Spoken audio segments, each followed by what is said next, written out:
죽은 며느리의 장례를 내가 치러줬는데 단 열흘 만에 그 여자가 집 문 앞에 다시 서 있었습니다. 70세 시어머니 박말순의 목소리가 떨리고 있어요. 도무지 설명할 수 없는 상황이죠.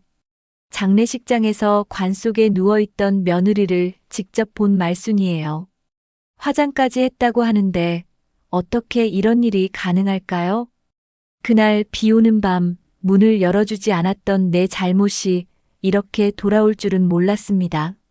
말순의 고백 속에는 깊은 후회가 스며 있어요. 과연 그날 밤 무슨 일이 있었던 걸까요? 왜 시어머니는 며느리에게 문을 열어주지 않았을까요? 그리고 죽었다던 며느리는 정말 누구였을까요? 지금부터 들려드릴 이야기는 믿기 힘든 막장 같지만 결국 가슴을 울리는 진실로 다가올 거예요. 끝까지 함께 해주시고 잠깐 시간 내서 구독과 좋아요로 응원해주시면 더욱 값진 이야기 준비해 올게요.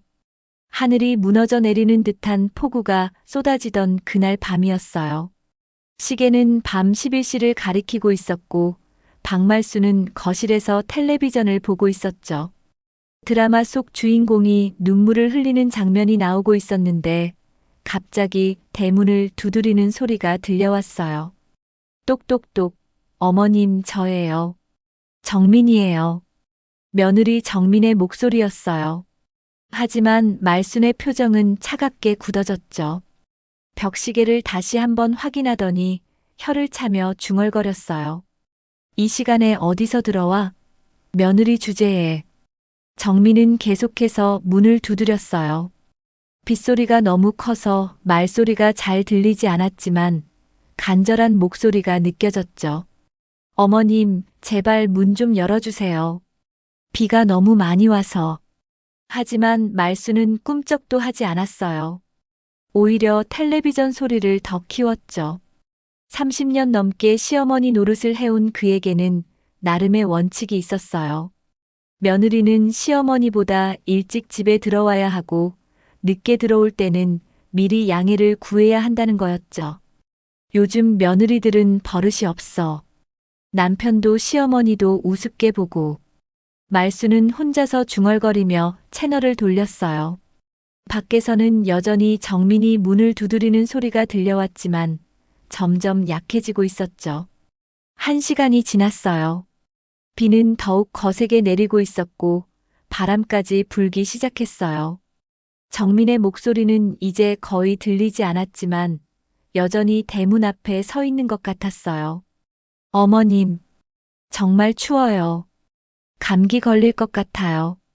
정민의 목소리가 더욱 약해졌어요. 기침 소리도 섞여 들려왔죠. 하지만 말수는 여전히 냉정했어요.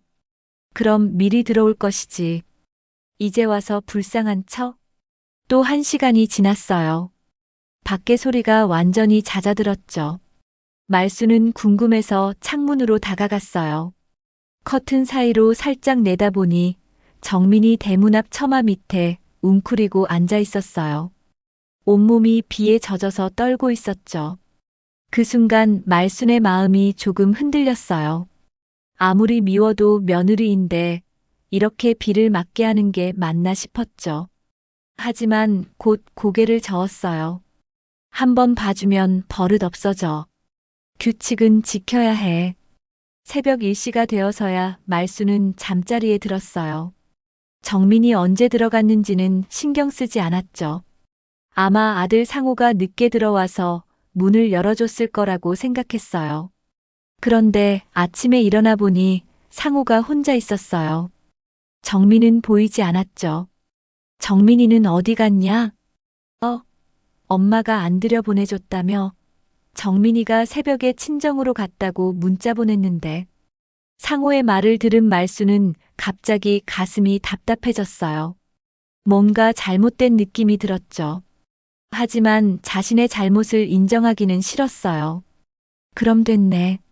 며느리 주제에 늦게 들어와서 시어머니 속 썩이더니 이제 삐져서 친정 가는구나. 며칠이 지났어요. 정민은 여전히 연락이 없었어요. 상호가 몇 번 전화를 했지만 받지 않았죠. 말수는 점점 불안해지기 시작했어요. 그날 저녁 상우가 창백한 얼굴로 집에 들어왔어요. 손에는 병원 진단서가 들려 있었죠. 엄마, 정민이가. 상우의 목소리가 떨렸어요. 말수는 가슴이 쿵 내려앉는 느낌이었죠. 그녀가 2시간째 비를 맞던 순간 갑자기 큰 기침 소리가 들렸었어요. 엄마, 정민이가 폐렴으로 돌아가셨어요. 상호의 말이 말순의 귓가에 메아리 쳤어요. 병원에서 받아온 사망진단서에는 급성 폐렴이라고 적혀 있었죠. 그날 밤 비를 맞고 난 후 며칠 동안 고열에 시달리다가 결국 숨을 거뒀다는 거였어요. 말수는 주저앉았어요. 머리가 하얗게 변하는 느낌이었죠. 그날 밤 자신이 문을 열어주지 않았던 게 이런 결과를 불러올 줄은 꿈에도 몰랐어요. 내가 그랬나? 하지만 곧 말수는 고개를 저었어요. 자신의 잘못을 인정하기가 너무 힘들었죠. 아니야, 그 애가 평소에 몸 관리를 제대로 안 했으니까 그런 거야. 나는 잘못 없어. 장례식 준비는 말순이 도맡아서 했어요. 상호는 너무 충격을 받아서 제대로 된 판단을 할 수 없었거든요. 14살 손녀 하은이도 마찬가지였죠. 엄마를 갑자기 잃게 된 충격에서 벗어나지 못하고 있었어요. 장례식장에는 생각보다 많은 사람들이 왔어요. 정민의 직장 동료들, 친구들, 그리고 동네 이웃들까지 모두들 정민의 갑작스러운 죽음을 안타까워했죠. 정민이가 얼마나 착한 아이였는데 어쩌다가 이렇게 됐을까? 아직 젊은데 너무 안타깝네. 사람들의 위로 인사를 받으면서도 말순의 마음은 편하지 않았어요.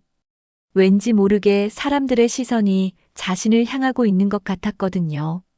특히 정민의 친한 동료였던 미영이라는 여자가 말순을 바라보는 눈빛이 예사롭지 않았어요. 정민이가 그날 밤 많이 힘들어했다고 하던데 어머님께서는 그때 집에 계셨나요? 미영의 질문에 말순은 당황했어요. 정민이 주변 사람들에게 그날 밤 일을 이야기했나 보다 싶었죠. 그때 난 잠들어 있었어.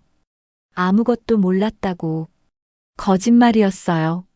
하지만 진실을 말할 용기는 없었죠. 영정사진 속 정민은 환하게 웃고 있었어요. 평소에 항상 밝은 모습을 보여줬던 며느리였죠. 아무리 시어머니가 구박을 해도 웃으면서 알겠습니다. 어머님하고 대답하던 모습이 떠올랐어요. 조문객들이 하나둘씩 돌아가고 가족들만 남았을 때였어요. 상호가 갑자기 말순을 향해 소리를 지르기 시작했어요. 엄마, 진짜 그날 밤 아무것도 모르셨어요? 정민이가 문 앞에서 2시간이나 비를 맞고 있었다는데. 상호의 목소리에는 분노와 절망이 섞여 있었어요. 아내를 잃은 슬픔보다도 더 큰 것은 그날 밤의 진실에 대한 의혹이었죠. 뭔 소리야? 나는 정말 모른다고. 말순도 목소리를 높였어요. 하지만 마음 한구석에서는 죄책감이 자꾸만 올라왔죠. 손녀 하은이 갑자기 일어나더니 할머니를 똑바로 쳐다봤어요. 14살이지만 또래보다 성숙한 아이였거든요. 할머니, 진짜 모르셨어요? 엄마가 그날 밤 할머니한테 계속 문 열어달라고 했다던데. 하은의 말에 말수는 더욱 당황했어요. 정민이 딸에게까지 그날 밤 일을 이야기했나 보더라고요. 하은아, 할머니가 언제 그랬다고 그래? 할머니는 정말 몰랐다고. 하지만 하은의 눈빛은 차가웠어요. 평소에 할머니를 많이 따르던 아이였는데 이제는 완전히 달라진 모습이었죠. 할머니가 거짓말하시는 거 알아요. 엄마가 그날 밤 친구한테 전화해서 울면서 얘기했거든요. 할머니가 문 안 열어줘서 비 맞고 서 있다고. 하은의 말이 끝나자 상우가 벌떡 일어났어요. 주먹을 꽉 쥐고 말순을 노려봤죠. 엄마, 그럼 정말이었던 거예요? 엄마가 정민이를 밖에 세워뒀던 거였어요? 말수는 더 이상 변명할 수가 없었어요. 하지만 여전히 자신의 잘못을 인정하고 싶지 않았죠. 그래도 그 애가 너무 늦게 들어온 게 잘못이야. 며느리가 시어머니한테 미리 말도 안 하고 미리 말씀드렸어요. 갑자기 들려온 목소리에 모두가 깜짝 놀랐어요. 하은이가 휴대폰을 들고 있었는데 그 안에서 정민의 목소리가 나오고 있었어요. 음성 메시지였죠. 어머님, 오늘 회사에서 긴급 회의가 있어서 조금 늦을 것 같아요. 9시쯤 들어갈 예정이니까 걱정 마세요. 음성 메시지의 시간을 보니 그날 오후 6시에 보낸 거였어요. 말순이 거짓말을 했다는 증거였죠. 상호가 주저앉으며 머리를 감싸 쥐었어요. 엄마, 어떻게 그럴 수가 있어요? 어떻게 그럴 수가 있어요? 정민이가 그렇게 착했는데 어떻게 비 오는 밤에 밖에 세워둘 수가 있어요? 말순도 이제는 더 이상 변명할 수 없다는 걸 알았어요. 하지만 여전히 자신의 자존심을 버릴 수는 없었죠. 그래도 이 모든 게 내 불효 때문이야. 내가 평소에 아내 교육을 제대로 시켰으면 이런 일이 있었겠니? 오히려 아들을 몰아붙이기 시작했어요. 자신의 잘못을 인정하는 대신 다른 사람 탓으로 돌리려고 한 거였죠. 장례식장의 분위기는 최악이 되었어요. 가족들 간의 갈등이 드러나면서 조문객들도 어색해했죠. 하지만 그 누구도 말순을 직접적으로 비난할 수는 없었어요. 어쨌든 시어머니이고 연장자였으니까요. 장례식이 끝나고 화장장에 갔을 때도 말순의 마음은 편하지 않았어요. 관 속에 누워있는 정민의 모습을 보니 그날 밤 비에 젖어서 떨고 있던 모습이 자꾸만 떠올랐거든요. 정민아, 미안하다. 마음속으로는 사과했지만 입 밖으로는 끝내 말하지 못했어요. 화장이 끝나고 집으로 돌아오는 길 말수는 혼자 중얼거렸어요. 이제 끝이야. 모든 게 끝났어. 하지만 정말 모든 게 끝났을까요? 그런데 장례를 치른 지 열흘 후 믿기 힘든 일이 벌어났어요. 장례를 치른 지 정확히 열흘이 지난 저녁이었어요. 말수는 거실에서 텔레비전을 보고 있었는데 갑자기 대문을 두드리는 소리가 들려왔어요. 그 소리가 너무나 익숙해서 온몸에 소름이 돋았죠. 똑똑똑. 그날 밤과 똑같은 리듬이었어요. 말수는 리모컨을 떨어뜨렸어요. 설마 하는 마음에 귀를 기울여 보니 또다시 들려오는 소리가 있었어요. 어머님, 저예요. 목소리까지 똑같았어요. 정민의 목소리였죠. 말수는 온몸이 얼어붙는 느낌이었어요. 죽은 사람의 목소리를 듣고 있다니 이게 현실일까요? 안 돼. 이럴 수는 없어. 말수는 벌벌 떨면서 소파에서 일어났어요. 창문으로 다가가서 커튼 사이로 살짝 내다봤는데 정말로 누군가가 대문 앞에 서 있었어요. 비가 내리고 있었어요. 그날 밤처럼 폭우는 아니었지만 보슬보슬 내리는 봄비였죠. 그리고 그 비 속에서 젖은 머리로 서 있는 사람의 실루엣이 보였어요. 정민이? 말순의 입에서 저절로 나온 말이었어요. 하지만 곧 고개를 저었죠. 정민은 화장까지 했는데 어떻게 여기 있을 수가 있겠어요? 홀령이야. 정민이 홀령이 나타난 거야. 말수는 무서움에 떨기 시작했어요. 평생 귀신 같은 건 믿지 않았는데 이 상황을 달리 설명할 방법이 없었거든요. 그때 2층에서 발소리가 들려왔어요. 하은이가 내려오는 소리였죠. 아이는 숙제를 하다가 아래층 소음을 들은 모양이었어요. 할머니, 누가 와요? 하은이 계단을 내려오면서 물었어요. 말수는 급하게 아이를 말렸죠. 하은아, 올라가. 빨리 올라가서 나오면 안 돼. 하지만 하은은 이미 현관문 근처까지 와 있었어요. 그리고 밖에서 들려오는 목소리를 듣는 순간 얼굴이 하얗게 변했죠. 어머님, 문 좀 열어주세요. 엄마, 하은의 입에서 작은 소리가 나왔어요. 14살 아이에게는 너무나 충격적인 상황이었죠. 열흘 전에 화장장에서 엄마의 마지막을 봤는데 지금 그 엄마의 목소리가 들리고 있었어요. 하은아, 그냥 꿈이야.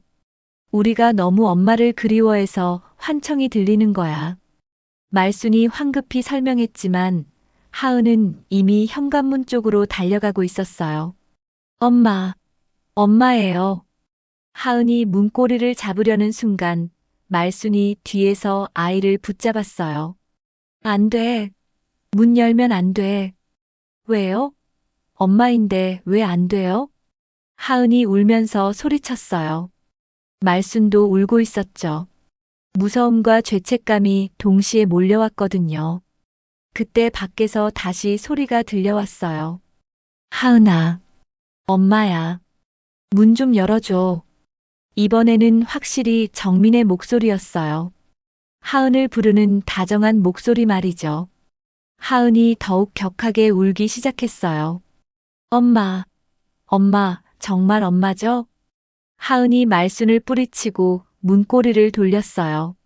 말순은 기절할 것 같았지만 아이를 말릴 힘도 없었죠. 문이 열리는 순간 정말로 정민이 서 있었어요. 젖은 머리, 창백한 얼굴 하지만 분명히 정민이었어요. 평소에 입던 베이지색 코트를 입고 있었고 손에는 늘 들고 다니던 가방까지 들고 있었죠. 엄마. 하은이 정민에게 달려들었어요. 정민은 딸을 꼭 안아주면서 머리를 쓰다듬어 줬어요. 하은아, 많이 보고 싶었어. 정민의 목소리는 평소와 똑같았어요. 따뜻하고 다정한 목소리였죠. 하지만 뭔가 달랐어요. 평소보다 조금 더 쉰 목소리 같았거든요. 말수는 벽에 기대서서 이 광경을 바라보고 있었어요. 믿을 수가 없었지만 눈앞에서 벌어지고 있는 일이었죠. 정민아, 너 정말 정민이니? 말순이 떨리는 목소리로 물었어요. 정민이 고개를 돌려서 시어머니를 봤어요. 그 순간 말순은 더욱 놀랐어요. 정민의 눈빛이 평소와 달랐거든요. 뭔가 원망스러운 표정이었죠. 네, 어머님. 저예요. 정민이 대답했지만 말순은 뭔가 이상함을 느꼈어요. 평소 정민이라면 어머님, 안녕하세요 하고 정중하게 인사했을 텐데 지금은 그냥 짧게 대답만 했거든요. 어떻게 이럴 수가 있지? 말순이 중얼거리자 정민이 한 걸음 더 가까이 다가왔어요. 어머님께서 그날 밤 문을 열어주지 않으셔서 저는 너무 추웠어요. 정민의 말에 말순의 온몸이 오싹해졌어요. 그날 밤 일을 정확히 기억하고 있었던 거예요. 그래서 다시 왔어요. 문을 열어달라고 부탁하러. 정민의 목소리가 점점 낮아졌어요. 하은은 여전히 엄마를 꼭 안고 있었지만 뭔가 이상하다는 걸 느끼기 시작했어요. 엄마, 왜 이렇게 차가워요? 그리고 옷이 왜 이렇게 젖어 있어요? 하은의 말에 말순도 자세히 봤어요. 정민의 온몸이 비에 젖어 있었는데 물이 뚝뚝 떨어지고 있었거든요. 마치 그날 밤처럼 말이죠. 정민아, 너 진짜 어떻게 여기 온 거니? 넌 이미. 말순이 말하려던 순간 현관문이 벌컥 열렸어요. 상호가 퇴근해서 들어오는 참이었죠. 엄마, 하은아, 뭐하는? 상호의 말이 끊어졌어요. 아내 정민이 현관에 서 있는 걸 본 거죠. 손에 들고 있던 가방이 바닥에 떨어졌어요. 정민아? 상호의 목소리도 떨리고 있었어요. 아내가 죽었다는 걸 너무나 잘 알고 있었거든요. 여보. 정민이 상호를 보며 미소를 지었어요. 평소와 똑같은 미소였죠. 상호는 꿈을 꾸는 것 같았어요. 이게 무슨 일이야? 가족들이 모두 혼란에 빠져 있는 상황이었어요. 죽은 사람이 살아서 돌아왔다니 이런 일이 현실에서 가능할까요? 그런데 정민의 표정이 갑자기 어두워졌어요. 특히 말순을 바라보는 눈빛이 차가워졌죠. 어머님, 그날 밤 정말 추웠어요. 왜 문을 열어주지 않으셨어요? 정민의 질문에 말순은 대답할 수 없었어요. 죄책감과 두려움이 동시에 밀려왔거든요. 나는 잠들어 있었다고. 거짓말이에요. 정민의 목소리가 단호해졌어요. 평소에 순종적인 며느리가 아니었죠. 저는 2시간 동안 밖에서 기다렸어요. 어머님이 텔레비전 보시는 소리도 다 들렸어요. 말수는 변명할 수 없었어요. 모든 게 들통난 거였죠. 상호와 하은도 이제야 그날 밤의 진실을 확실히 알게 됐어요. 할머니가 엄마를 밖에 세워뒀다는 것을 말이죠. 분위기가 점점 무거워지고 있었어요. 그때 정민의 입에서 충격적인 말이 터져 나왔어요. 사실은 죽은 건 제가 아니에요. 정민의 입에서 나온 말에 모든 사람들이 얼어붙었어요. 무슨 말인지 이해할 수 없었거든요. 분명히 정민의 장례식을 치렀고 화장까지 했는데 어떻게 죽은 게 본인이 아니라는 걸까요? 뭔 소리야, 정민아. 내 장례식을 우리가 직접 치렀는데. 상호가 황당해하며 말했어요. 하지만 정민의 표정은 진지했어요. 그날 병원에서 죽은 건 제 쌍둥이 언니였어요. 쌍둥이 언니? 모든 사람들이 동시에 되물었어요. 정민에게 쌍둥이 언니가 있다는 얘기는 처음 듣는 얘기였거든요. 저는 고아원 출신이잖아요. 그때 언니와 헤어졌어요. 저는 입양됐지만 언니는 그대로 고아원에 남았죠. 정민이 설명하기 시작했어요. 목소리에는 깊은 슬픔이 묻어 있었죠. 언니 이름은 정은이에요. 저와 똑같이 생겼어요. 아니, 쌍둥이니까 당연하죠. 말수는 머리가 복잡해졌어요. 지금까지 알고 있던 며느리에 대한 모든 것들이 흔들리기 시작했거든요. 그럼 그날 밤 비 맞고 서 있던 건 누구였다는 거야? 그건 저였어요, 어머님. 제가 맞아요. 정민의 대답에 말수는 더욱 혼란스러워졌어요. 그럼 죽은 건 언니고 지금 여기 서 있는 건 정민 본인이라는 얘기였어요. 잠깐만. 이해가 안 돼. 그럼 언니는 왜 우리 집에 온 거야? 그리고 왜 내 이름을 썼고? 상호가 더 자세한 설명을 요구했어요. 정민은 한숨을 깊게 쉬고 나서 이야기를 계속했어요. 언니가 그날 밤 갑자기 저희 집에 찾아왔어요. 오랫동안 연락이 끊어져 있었는데 갑자기 나타난 거예요. 언니는 많이 아파 보였어요. 정민은 그날 밤을 떠올리며 말했어요. 언니가 말하길 저를 찾기 위해 몇 년 동안 노력했는데 드디어 찾았다고 하더라고요. 그런데 건강이 너무 안 좋았어요. 기침도 심하게 하고. 그래서 언니가 제 신분증을 보더니 갑자기 바꿔보자고 하는 거예요. 하루만 제가 언니가 되고 언니가 저가 되어 보자고. 정민의 이야기는 점점 복잡해졌어요. 하은이도 엄마의 말을 이해하려고 애쓰고 있었죠. 왜 바꾸자고 했는데? 언니가 가족이 있는 삶이 어떤 건지 하루만 체험해보고 싶다고 했어요. 평생 혼자 살면서 가족이 있는 집이 어떤 건지 궁금했대요. 정민의 목소리가 떨렸어요. 그래서 저는 언니 옷을 입고 밖에 나갔어요. 그리고 언니는 제 옷을 입고 집에 있었죠. 근데 제가 늦게 들어왔더니 그래서 내가 문을 안 열어준 거구나. 말순이 중얼거렸어요. 그날 밤 자신이 문을 열어주지 않은 건 정민 본인이었던 거였어요. 네, 저는 밖에서 계속 기다렸어요. 언니가 안에 있다는 걸 어머님께 어떻게 설명해야 할지 몰랐거든요. 정민은 계속 설명했어요. 그런데 새벽에 집에 들어와 보니 언니가 쓰러져 있었어요. 고열이 심하게 나고 있었죠. 그래서 병원에 데려간 거구나? 네, 급히 병원에 데려갔는데 언니가 제 신분증을 가지고 있었어요.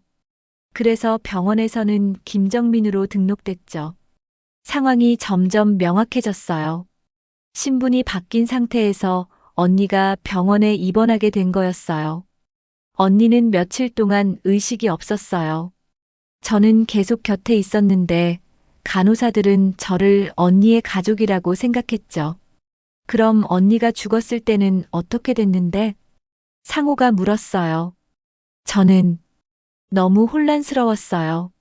언니가 제 이름으로 죽었는데 어떻게 설명해야 할지 모르겠더라고요. 정민은 그때의 심정을 털어놨어요. 언니는 혼자 살았고 가족도 없었어요.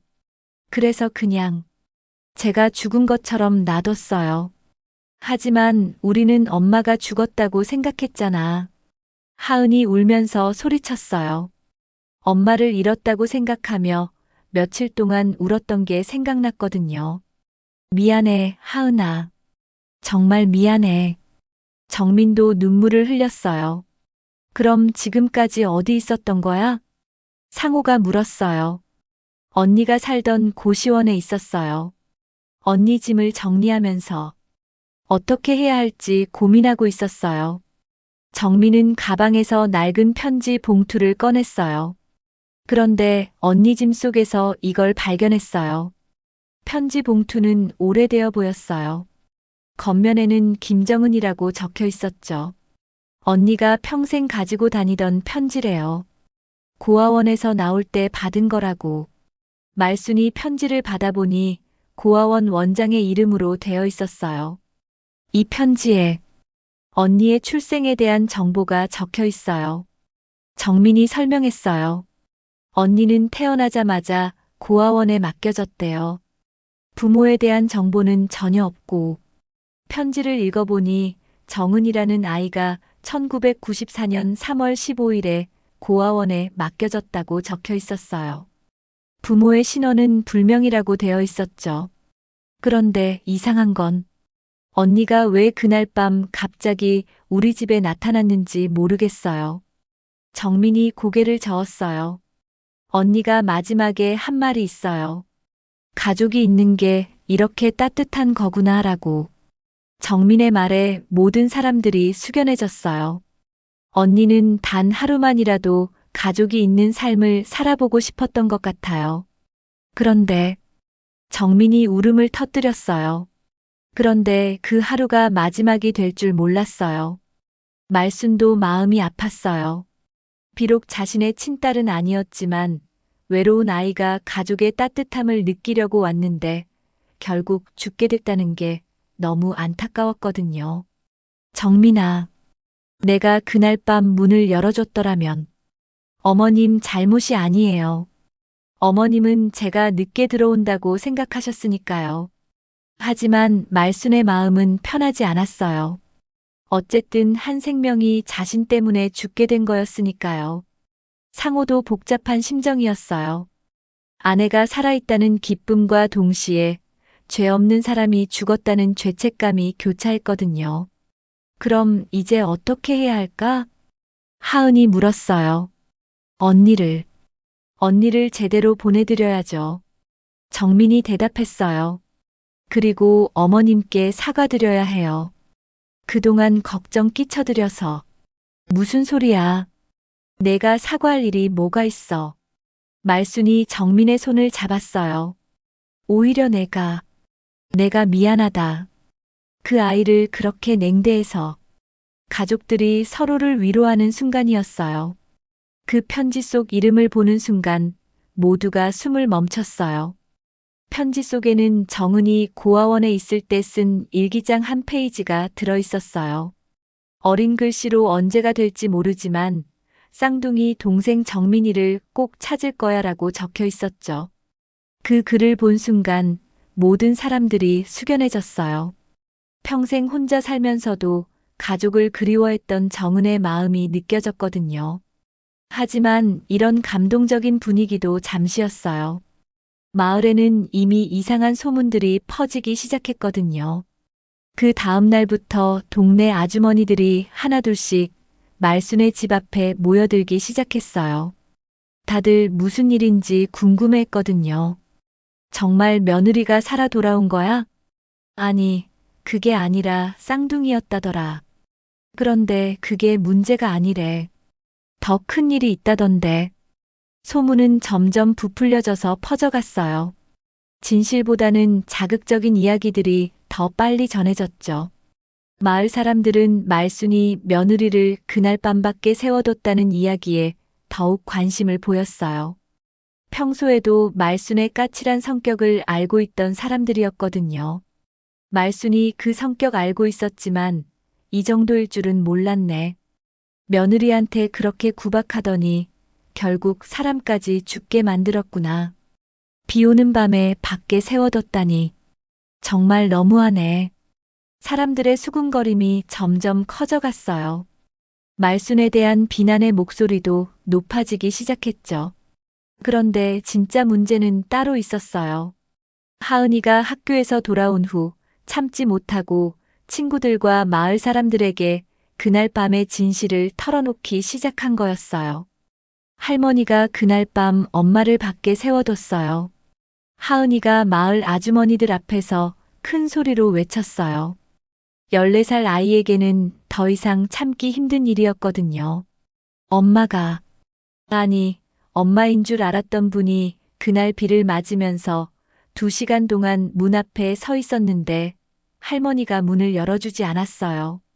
마을 사람들이 웅성거리기 시작했어요. 다들 충격을 받은 표정이었죠. 그래서 그분이 감기 걸려서 죽었어요. 할머니 때문에. 하은의 고백에 사람들은 더욱 놀랐어요. 직접적으로 죽음과 연결된 이야기를 듣게 된 거였거든요. 세상에, 이런 일이 어떻게 사람을 죽게 만들다니. 그것도 며느리라고 생각한 사람을. 사람들의 수군거림이 점점 커졌어요.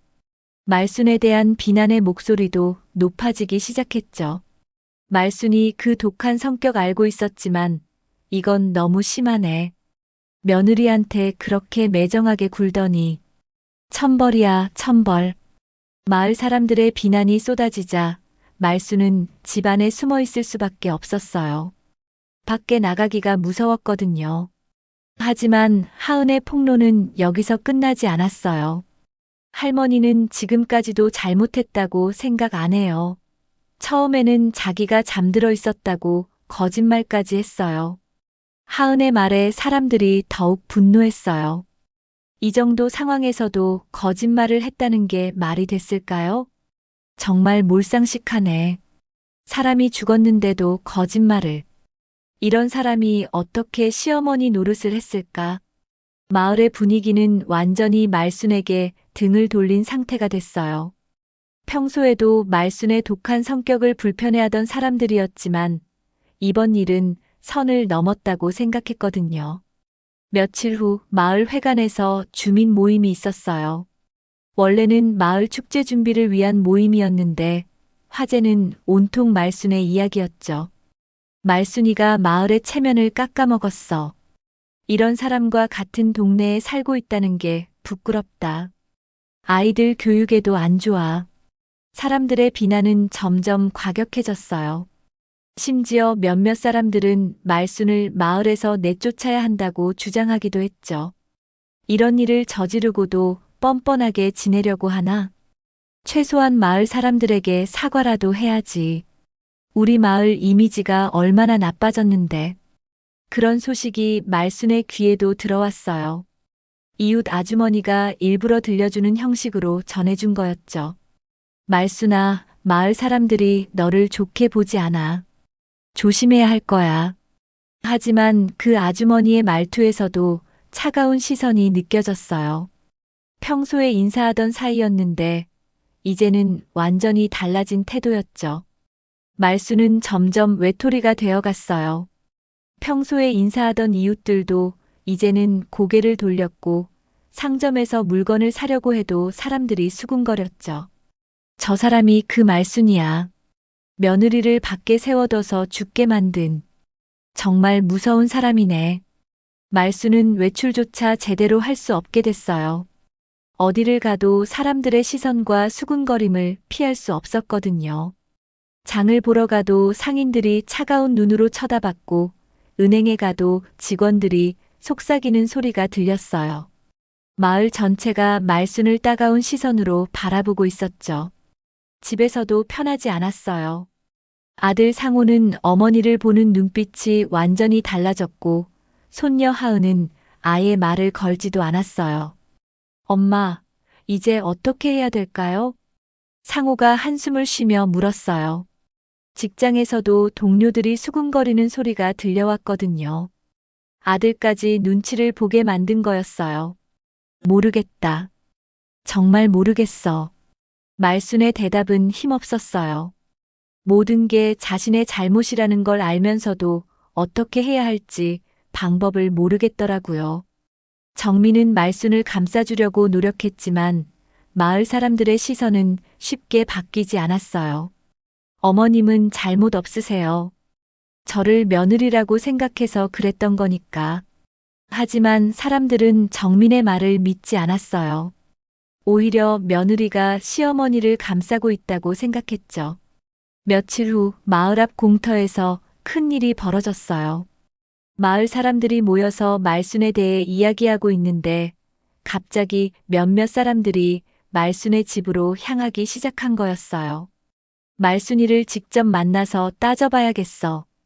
이런 일을 저지르고도 조용히 지내려고 하나. 최소한 사과라도 해야지. 20여 명의 마을 사람들이 말순의 집 앞에 모였어요. 다들 분노한 표정이었죠. 말순아, 나와. 우리와 이야기 좀 하자. 사람들이 대문을 두드리며 소리쳤어요. 말순은 집 안에서 벌벌 떨고 있었죠. 어떻게 하지? 어떻게 하지? 그때 사람들 사이에서 누군가가 소리쳤어요. 이런 사람은 우리 마을에서 살 자격이 없어. 사과도 안 하고 숨어 있기만 하네. 정말로 몇몇 사람들이 돌을 짚기 시작했어요. 분위기가 너무 험악해진 거였어요. 말수는 더 이상 견딜 수 없었어요. 이대로 있다가는 정말 큰일이 날 것 같았거든요. 그때 현관문이 열리면서 누군가가 나타났어요. 돌을 던지려는 마을 사람들 앞에서 정민이 벌떡 일어섰어요. 잠깐요. 돌을 던지지 마세요. 정민이 마을 사람들 앞에 나타나자 모두가 깜짝 놀랐어요. 죽었다가 살아났다는 소문의 그 며느리가 직접 나타난 거였거든요. 정민이, 너 정말 살아있는 거야? 마을 사람들이 웅성거렸어요. 지금까지는 소문으로만 들었는데 직접 보니 더욱 신기했죠. 네, 저예요. 김정민이에요. 정민이 차분하게 대답했어요. 하지만 표정은 진지했죠. 그럼 정말 쌍둥이 언니가 죽은 거였어? 네, 맞아요. 하지만 여러분이 모르시는 게 있어요. 정민의 말에 사람들이 귀를 기울였어요. 과연 무슨 이야기일까요? 그날 밤 제가 원했던 건 단 한 가지였어요. 정민이 눈물을 닦으며 이야기를 시작했어요. 저는 고아원에서 자랐어요. 가족이 뭔지, 엄마가 뭔지 모르고 자랐죠. 정민의 목소리가 떨렸어요. 그런데 이 집에 며느리로 들어오면서 처음으로 가족이 생겼어요. 비록 어머님이 까칠하셨지만 그래도 저를 가족으로 여겨주셨거든요. 사람들은 정민의 말을 믿을 수 없었어요. 그렇게 구박받았는데 가족이라고 느꼈다는 게 이해가 안 됐거든요. 정민아, 하지만 시어머니가 너를 얼마나 힘들게 했는데. 마을 이장이 말했어요. 다들 말순이 며느리를 어떻게 대하는지 알고 있었거든요. 맞아요. 처음에는 정말 힘들었어요.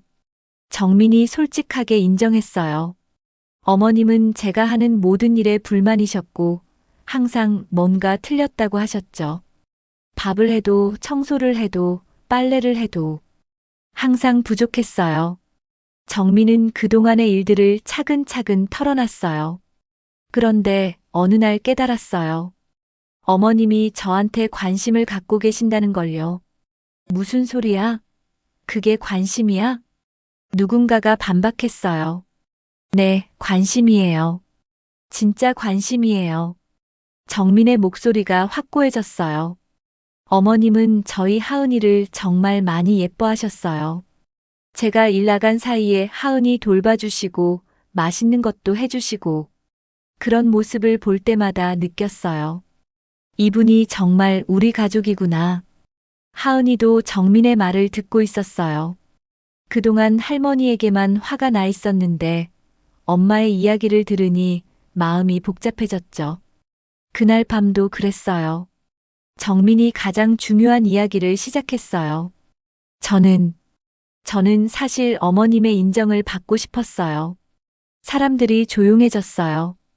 그날 밤 비를 맞으면서도 어머님이 문을 열어주실 때까지 기다렸어요. 언젠가는 저를 진짜 딸처럼 받아주실 거라고 믿었거든요. 하지만 결국 문을 안 열어줬잖아. 누군가가 소리쳤어요. 맞아요. 문을 안 열어주셨어요. 정민이 인정했어요. 하지만 저는 그것도 이해해요. 사람들이 어리둥절해 했어요. 이해한다니 무슨 말인지 모르겠더라고요. 어머님 입장에서는 며느리가 늦게 들어오면 화가 나실 수 있으니까요. 그리고 미리 연락도 안 드렸으니까. 사람들은 정민의 말을 믿기 어려워했어요. 이렇게 관대할 수가 있나 싶었거든요. 정민아, 너 정신이 제대로 있는 거야? 그 바람에 언니가 죽었는데. 그것 때문에 더욱 가슴이 아파요. 정민의 눈에서 눈물이 흘러내렸어요.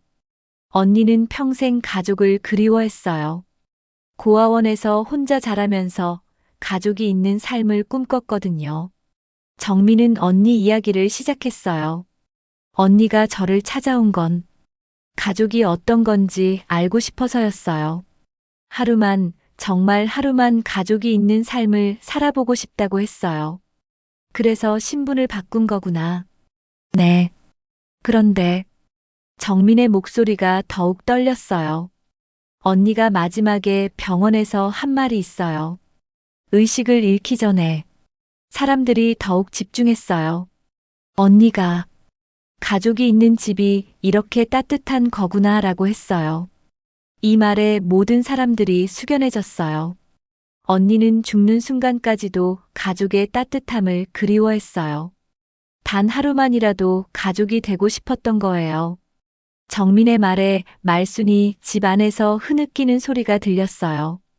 그런데 저는 어머님을 원망할 수가 없어요. 왜? 어머님도 언니가 저인 줄 알았으니까요.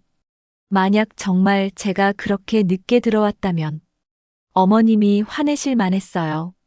정민의 말이 끝나자 마을 분위기가 조금씩 바뀌기 시작했어요. 그리고 무엇보다 정민이 가장 중요한 말을 했어요. 그날 밤 제가 끝까지 원한 건 어머님의 사랑이었어요. 인정받고 싶었을 뿐이에요. 사람들이 점점 정민의 말에 공감하기 시작했어요. 저는 고아원에서 자라면서 한 번도 엄마의 사랑을 받아본 적이 없어요. 그런데 이 집에 와서 비록 표현이 서투르시지만 어머님이 저를 챙겨주시는 걸 느꼈거든요. 정민이 계속 말했어요. 어머님이 제가 아플 때 죽 끓여주시고 하은이 학교 준비물 챙겨주시고 그런 모습들을 보면서 아, 이게 가족이구나 싶었어요. 사람들의 표정이 점점 누그러졌어요. 그날 밤도 저는 어머님이 문을 열어주시면서 늦었구나, 들어와라고 말씀해 주시길 바랐어요. 그런 따뜻한 말 한마디가 듣고 싶었던 거예요. 정민의 고백에 사람들이 마음이 움직이기 시작했어요. 제발 어머님을 용서해 주세요. 정민이 마을 사람들에게 고개를 숙였어요. 어머님도 지금 너무 힘들어하고 계세요. 한 생명이 돌아가신 것에 대해 매일 밤 우시거든요. 정민의 말에 사람들의 분노가 조금씩 가라앉았어요. 그리고 저 같은 며느리를 가족으로 받아주신 어머님께 정말 감사해요. 집안에서 말순의 목소리가 들려왔어요. 미안하다. 정말 미안하다. 처음으로 자신의 잘못을 인정하는 말이었죠. 그 순간 말순의 입술이 떨리며 믿기 힘든 말이 새어나왔어요.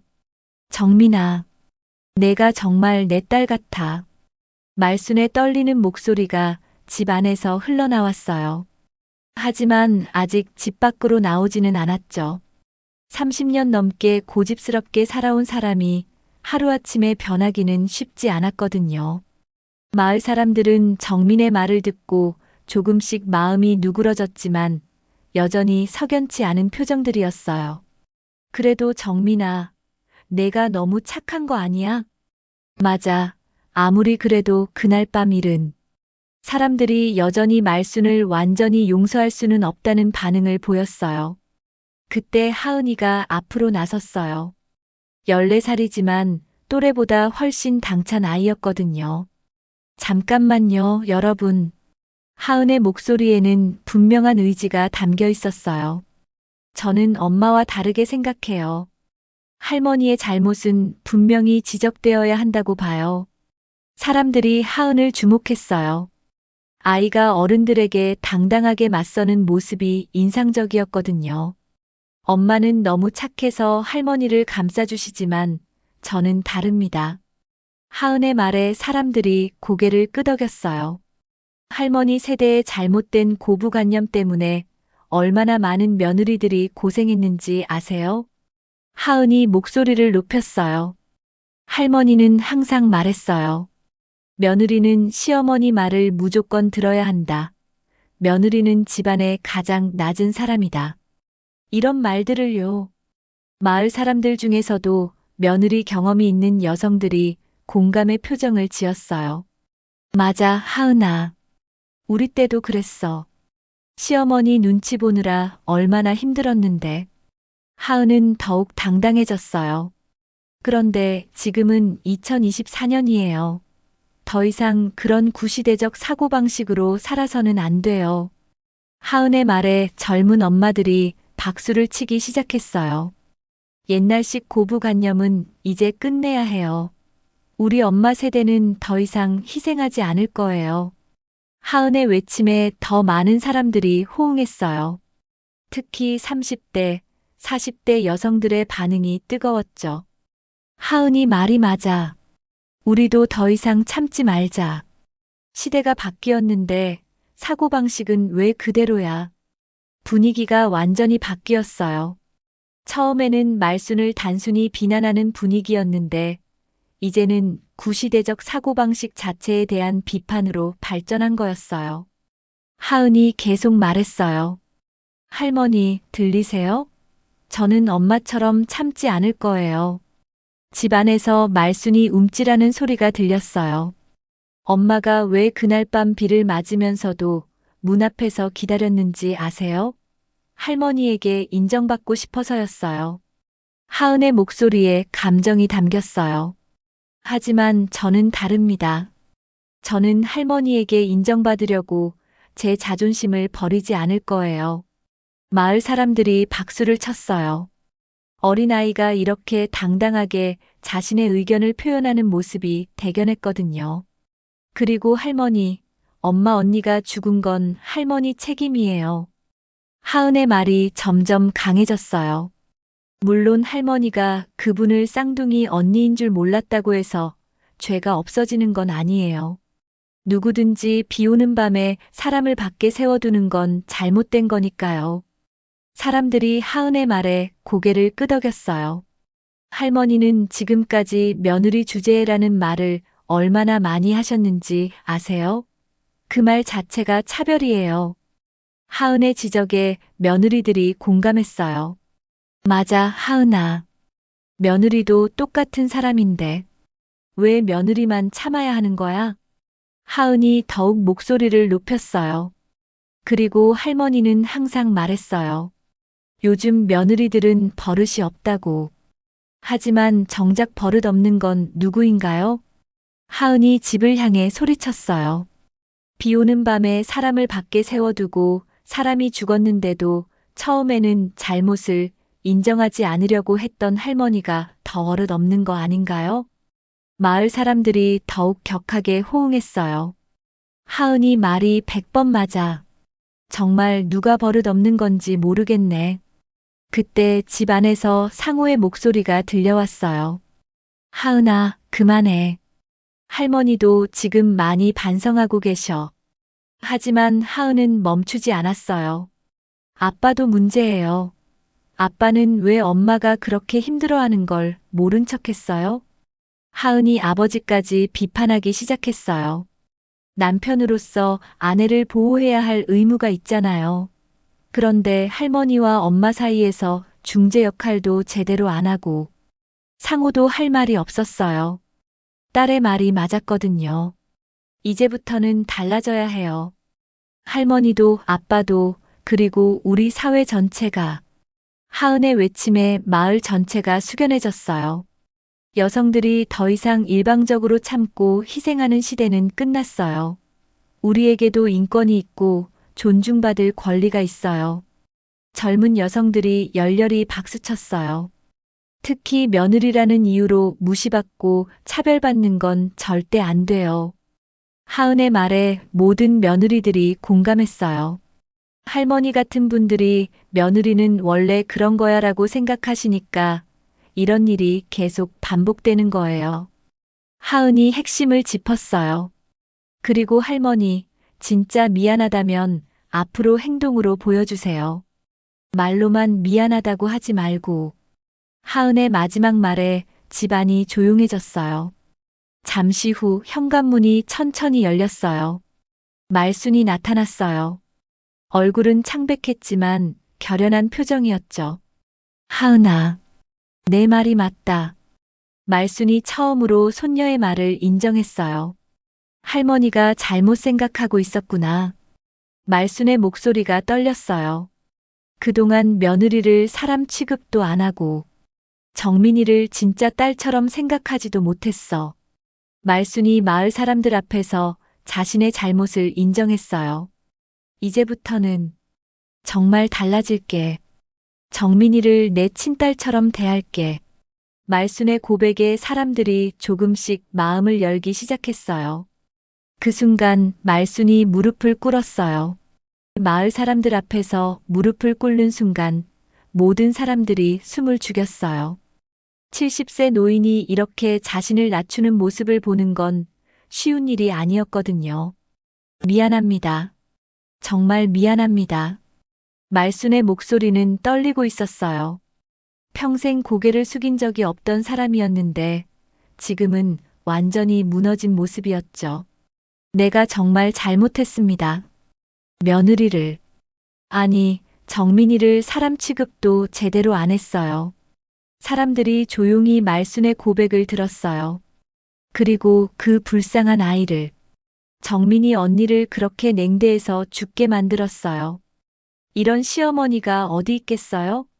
말순의 눈에서 눈물이 뚝뚝 떨어졌어요. 하은이도 할머니의 이런 모습을 처음 보는 거였어요. 항상 당당하고 고집스럽던 할머니가 이렇게 무너지는 모습을 보니 마음이 복잡했죠. 할머니. 하은이 할머니에게 다가갔어요. 아무리 화가 났어도 가족이었거든요. 할머니, 일어나세요. 하은이 말순의 팔을 잡고 일으키려고 했어요. 아니야, 하은아. 할머니는 여기서 용서를 받아야겠어. 말순이 고개를 저었어요. 정은아. 그 아이 정은아. 말순이 하늘을 올려다보며 울었어요. 할머니가 미안하다. 내가 얼마나 외로웠을까. 가족이 그리웠을까. 말순의 고백을 듣던 마을 사람들도 점점 마음이 움직였어요. 아무리 잘못을 했어도 한 생명의 죽음을 앞에 두고 이렇게 참회하는 모습은 외면할 수 없었거든요. 정민아, 너도 미안하다. 그동안 얼마나 서러웠을까. 말순이 정민을 바라봤어요. 할머니가 너를 진짜 며느리가 아니라 친딸처럼 여겼더라면 이런 일은 일어나지 않았을 텐데. 정민도 눈물을 흘리고 있었어요. 시어머니가 이렇게 진심으로 사과하는 모습을 보니 마음이 아팠거든요. 어머님, 정민이 말순에게 다가갔어요. 일어나세요. 이제 됐어요. 안 돼, 정민아. 나는 용서받을 자격이 없어. 말순이 고개를 저었어요. 내가 얼마나 너를 힘들게 했는지, 그리고 한 생명까지 잃게 만들었는지. 어머님, 언니는 어머님을 원망하지 않았어요. 정민이 말순의 손을 잡았어요. 언니가 마지막에 한 말이 있어요. 가족이 있는 집에서 죽을 수 있어서 외롭지 않았다고 했어요. 정말? 말순의 눈이 커졌어요. 네. 언니는 비록 짧은 시간이었지만 가족이 있는 집에서 마지막을 보낼 수 있어서 감사했다고 했어요. 정민의 말에 말순이 더욱 울었어요. 이번에는 슬픔과 함께 약간의 위안도 섞인 눈물이었죠. 상호도 집에서 나왔어요. 어머니와 아내가 화해하는 모습을 보니 가슴이 뭉클했거든요. 엄마, 일어나세요. 이제 정말 됐어요. 상호가 어머니를 부축했어요. 상호야, 미안하다. 내 아내를, 내 가족을 그렇게 힘들게 해서. 엄마도 몰랐던 일이잖아요. 이제 됐어요. 가족들이 서로 부둥켜 안고 우는 모습을 보니 마을 사람들도 감동받았어요. 이제 정말 가족다워 보이네. 말순이도 이제야 정신을 차린 것 같아. 사람들의 반응도 점점 부드러워졌어요. 말순이 일어나서 정민에게 다가갔어요. 정민아, 이제부터는 너를 내 친딸처럼 대할게. 아니, 친딸보다 더 잘 대할게. 어머님, 그리고 앞으로는 내가 하고 싶은 대로 살아. 시어머니 눈치 보지 말고. 말순의 말에 정민이 고개를 저었어요. 아니에요, 어머님. 저는 어머님과 함께 살고 싶어요. 다만, 서로 이해하고 존중하면서 살았으면 좋겠어요. 그래, 그렇게 하자. 이제부터는 며느리가 아니라 딸이야. 두 사람이 포옹하는 모습을 보며 마을 사람들이 박수를 쳤어요. 그때 말순이 마을 사람들에게 다가갔어요. 여러분, 저도 미안합니다. 그동안 제가 너무 고집스럽게 살았네요. 말순아, 이제 됐어. 사람이 완벽할 수는 없으니까. 마을 이장이 말했어요. 하지만 앞으로는 정말 달라져야 해요. 젊은 며느리들이 힘들어하지 않도록. 네, 알겠습니다. 제가 먼저 변화하겠습니다. 말순이 약속했어요. 그날 저녁 말순은 정은의 영정 앞에 절했어요. 정민이 언니의 영정 사진을 집에 모셔온 거였어요. 정은아, 할머니가 정말 미안하다. 말순이 영정 앞에서 오열했어요. 내가 얼마나 가족을 그리워했을까. 그런데 할머니는 너를 받아주지도 못했구나. 정민과 하은, 상호도 함께 영정 앞에 앉았어요. 이모, 저는 이모를 기억할게요. 그리고 할머니와 엄마가 사이좋게 지내는 모습을 보여드릴게요. 하은이 영정에게 말했어요. 언니, 어머님이 이제 많이 달라지셨어. 언니도 편히 쉬어. 정민도 언니에게 작별 인사를 했어요. 며칠 후 말순은 정말로 변했어요. 정민에게 높임말을 쓰기 시작했고 집안일도 함께 나눠서 했어요. 정민아, 오늘 뭐 먹고 싶어? 어머님이 편하신 걸로 하세요. 아니야, 내가 먹고 싶은 걸로 해야지. 너는 이 집의 딸이야. 이런 대화가 오가는 모습을 보며 하은이가 미소 지었어요. 할머니, 정말 많이 변하셨네요. 하은아, 할머니가 그동안 얼마나 잘못 살았는지 이제야 깨달았어. 말순도 손녀와 대화하는 방식이 달라졌어요. 앞으로는 하은이 의견도 많이 들을게. 내가 하고 싶은 것도 지지해 줄 거야. 가족의 분위기가 완전히 바뀌었어요. 서로를 존중하고 배려하는 진짜 가족이 된 거였어요. 마을 사람들도 이런 변화를 보고 감탄했어요. 말순이 정말 사람이 달라졌네. 이런 식으로 변할 수 있다니. 우리도 배워야겠어. 어느 날 저녁 말순이 정민에게 말했어요. 정민아, 고마워. 뭐료 어머님? 너 때문에 내가 진짜 엄마가 됐어. 그리고 진짜 시어머니도 됐고, 말순의 말에 정민이 웃었어요. 저야말로 감사해요, 어머님. 진짜 가족을 만나게 해주셔서. 그날 밤 집 앞 대문은 끝내 잠기지 않았어요.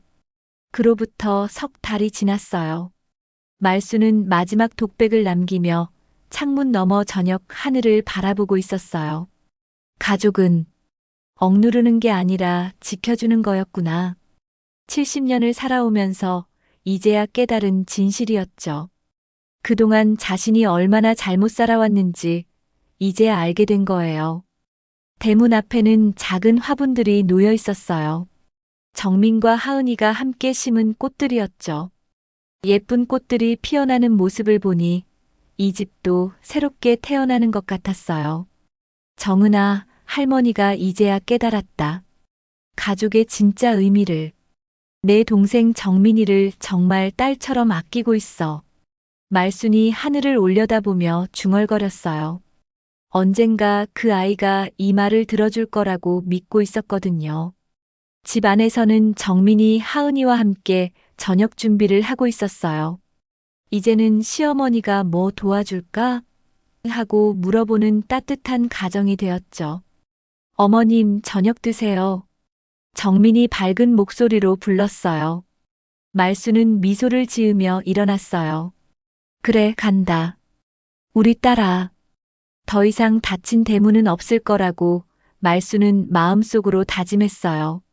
누구든지 이 집에 오면 따뜻하게 맞아주는 그런 집이 되겠다고 약속했거든요. 세상에는 아직도 많은 가족들이 서로를 이해하지 못하고 상처를 주고받고 있을 거예요.